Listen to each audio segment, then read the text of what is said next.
Hello every one, good bad ugly. കുറേ നാളുകൾക്ക് ശേഷം ഈ അജിത്തിൻ്റെ ഒരു പക്ക ഒരു mass masala action comedy film, ഒരു ആദിക് രവിചന്ദ്രൻ അജിത്ത് ഫാൻസിന് വേണ്ടി ഒരുക്കിയിട്ടുള്ള ഒരു ഒരു ഒരു എന്താ പറയുക, ഒരു പക്ക ഒരു ട്രീറ്റാണ്. അത് നമ്മൾ തിയേറ്ററിൽ പോയി കാണുന്ന സമയത്ത് തന്നെ നമുക്ക് അത് മനസ്സിലാക്കാൻ പറ്റും. കാരണം എന്ന് പറഞ്ഞാൽ ഒരു ഫുള്ളി പാക്ക്ഡ് ആയിട്ടുള്ള ഒരു തിയേറ്ററിൽ മൊത്തം പിള്ളേരായിട്ടിരുന്ന് ഈ പടം കാണുന്ന സമയത്ത് നമുക്ക് കിട്ടുന്ന ഒരു ഫീൽ എന്ന് പറയുന്നത് അത് ശരിക്കൊരു വേറെ ലെവൽ തന്നെയാണ്. ഈ പടത്തിൻ്റെ ഒരു ഏറ്റവും വലിയൊരു പ്രത്യേകത എന്ന് പറയുന്നത്, നമ്മളൊരു ആക്ഷൻ കോമഡി ഫിലിം എന്നൊക്കെ പറയുന്ന സമയത്ത് നമ്മളൊരു നോർമൽ ഓഡിയൻസ് അല്ലെങ്കിൽ ഒരു സാധാരണ സിനിമകൾ കണ്ടിട്ടുള്ള ഒരാളെ സംബന്ധിച്ച് നമ്മൾ എക്സ്പെക്റ്റ് ചെയ്യുന്ന ഒരു സംഭവമുണ്ട്. അപ്പോൾ അതല്ല ഇത് എന്നുള്ളതാണ്. ശരിക്കും നമ്മൾ ഈ പടം കുറച്ച് നേരം കണ്ട് കഴിയുന്ന സമയത്ത്, ഒരു അരമണിക്കൂർ കഴിയുന്ന സമയത്ത് നമുക്ക് മനസ്സിലായത് ഒരു സ്പൂഫാണ്. ശരിക്കും നമ്മൾ ഒരു മുന്നത്തെ അജിത്തിൻ്റെ എല്ലാ പടങ്ങളിലും റെഫറൻസും കാര്യങ്ങളും, അതിൻ്റെ പാട്ടുകൾ, അങ്ങനെയുള്ള പുള്ളിയുടെ മെയിൻ പടങ്ങളെല്ലാം അതിനകത്ത് പറയുന്നുണ്ട്. പിന്നെ അതിൻ്റെ കുറേ ഭാഗങ്ങൾ അങ്ങനെയുള്ള കുറേ സീക്വൻസുകളും കാര്യങ്ങളൊക്കെ ആയിട്ട് എല്ലാം അതിനകത്ത് വരുന്നുണ്ട്. അപ്പോൾ ശരിക്കും ഒരു സ്പൂഫ് പടം, നമ്മൾ ഒരിക്കലും ഒരു വളരെ ഇൻറ്റൻസ് ആയിട്ടുള്ള ഒരു എന്താ പറയുക, ആക്ഷൻ പടം, ഒരു KGF പോലത്തെ ഒരു ആക്ഷൻ പടമാണെന്ന് പറഞ്ഞിട്ട് നമ്മൾ കാണാൻ പോയി കഴിഞ്ഞാൽ നമ്മൾ ശരിക്കും അത് ഡിസപ്പോയിൻറ്റഡ് ആവുന്നതാണ്. കാരണം അങ്ങനെ ഒരു എക്സ്പെക്റ്റേഷൻ വെച്ച് പോയി കഴിഞ്ഞാൽ ഈ പടം ഒരിക്കലും വർക്കാവില്ല. കാരണം ഇതെന്ന് പറയുന്നത് ഒരു വേറെ ജോണറാണ്. കാരണം ഇതിലൊരു കോമഡി ആണെന്നുണ്ടെങ്കിലും ഇതിൻ്റെ ആക്ഷൻ ആണെന്നുണ്ടെങ്കിലും അതൊരു വേറെ ടൈപ്പാണ്. ഒരു കാറ്റഗറി തന്നെ വേറൊരു ഡിഫറെൻറ്റ് ടൈപ്പിൽ വരുന്ന രീതിയിലാണ് ഈ സിനിമ ഒരുക്കിയിരിക്കുന്നത്. ഇതിൻ്റെ ഒരു മൂഡ് എന്ന് പറയുന്നതിന് വ്യത്യാസം. നമ്മൾ ഈ പടം ഒരു ടൈമിൽ ഇത് വളരെ സീരിയസ് ആവുന്നില്ല എന്നുള്ളതാണ്. നമുക്ക് എന്ത് ഹെവി സെറ്റപ്പ് ഇതിനകത്ത് നടക്കുന്നുണ്ടെങ്കിലും അത് ഒരു തമാശ പോലെയാണ് അതിനകത്ത് എൻഡ് ഓഫ് ദി ഡേ ഇത്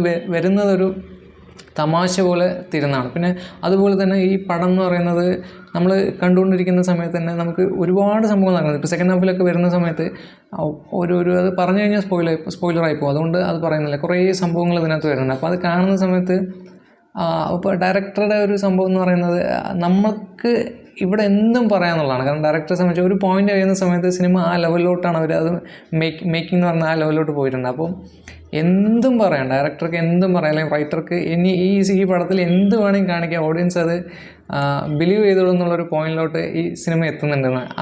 അത് ശരിക്കും ഒരു ഭയങ്കര അടിപൊളി പരിപാടി തന്നെയാണ് ഈ സിനിമയിൽ. പടത്തിൻ്റെ ഏറ്റവും വലിയ പോസിറ്റീവ് സൈഡ്സ് എന്ന് പറയുന്നത് ഇതിൻ്റെ ടെക്നിക്കൽ വശങ്ങൾ തന്നെയാണ്. കാരണം ഇതിൻ്റെ സിനിമാറ്റോഗ്രഫി, BGM, അതുപോലെ എഡിറ്റിംഗ് എന്ന് പറയുന്നത് ഒരു പക്ക ഈ സിനിമ വേറെ ലെവലിലോട്ട് കൊണ്ടുവരുന്നുണ്ട്. ഇപ്പോൾ മാർക്ക് ആൻ്റണി കണ്ട ആളുകളെ സംബന്ധിച്ചിടത്തോളം ആദിക് രവിചന്ദ്രൻ്റെ മേക്കിംഗ് എന്താണെന്ന് നമ്മൾ കണ്ടിട്ടുള്ളതാണ്. അപ്പോൾ ആ ഒരു പടം എന്ന് പറയുന്ന സമയത്ത് അതേ ഒരു ടെംപ്ലേറ്റിൽ അല്ലെങ്കിൽ അതേ ലെവലിൽ അത്രയും ലൗഡായിട്ട് തന്നെയാണ് ഈ പടം അവരെടുത്തിരിക്കുന്നത്.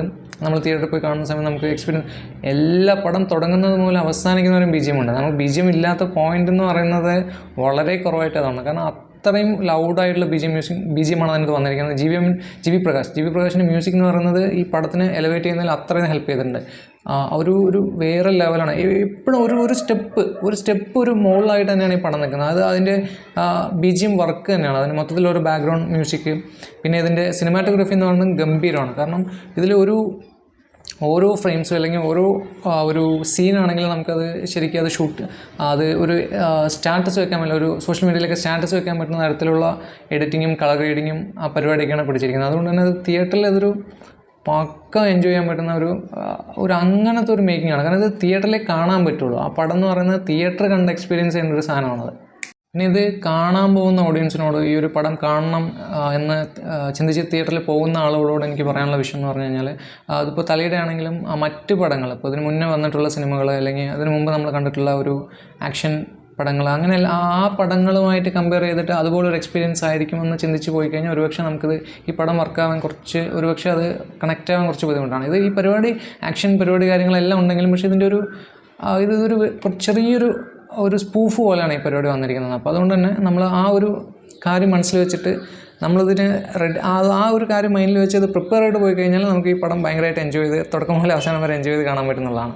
അല്ലാതെ വളരെ സീരിയസ് ആയിട്ടുള്ള ഒരു ആക്ഷൻ പടം കാണാൻ പോകണം, ഒരു KGF പോലെയൊക്കെ ഒരു പടമാണ് നമ്മൾ പ്രതീക്ഷിച്ചിട്ട് പോകുന്നുണ്ടെങ്കിൽ, അല്ലെങ്കിൽ അതിന് മുന്നേ വന്നിട്ടുള്ള അത്തരം സിനിമകളാണ് നമ്മൾ എക്സ്പെക്റ്റ് ചെയ്യുന്നുണ്ടെങ്കിൽ അത് ചിലപ്പോൾ നമുക്ക് ചെറിയ രീതിയിലൊരു ഡിസപ്പോയിൻമെൻറ്റ് പടത്തിൽ കിട്ടാൻ സാധ്യതയുണ്ടെന്നുള്ളതാണ്. അപ്പോൾ ആ ഒരു പരിപാടി എടുത്തു മാറ്റുക. നമ്മളൊരു മൈൻഡ് ഫ്രീ ആയി വെച്ചതിന് ശേഷം ഒരു സംഭവം കാണാൻ വേണ്ടി പോകണമെന്നുള്ള രീതിയിൽ പോയി കഴിഞ്ഞാൽ ഈ പടം നമുക്ക് കംപ്ലീറ്റ് ആയിട്ട് എൻജോയ് ചെയ്യാൻ പറ്റുന്നതാണ്. പിന്നെ ടോട്ടലായിട്ട് എല്ലാവർക്കും ഈ സിനിമ വർക്കാവുമെന്ന് വെച്ച് കഴിഞ്ഞാൽ അതെനിക്ക് സംശയമാണ്. കാരണം അത് എല്ലാ ഓഡിയൻസിനും ഇത് വർക്കാവാൻ സാധ്യതയുണ്ടെന്ന് തോന്നുന്നില്ല.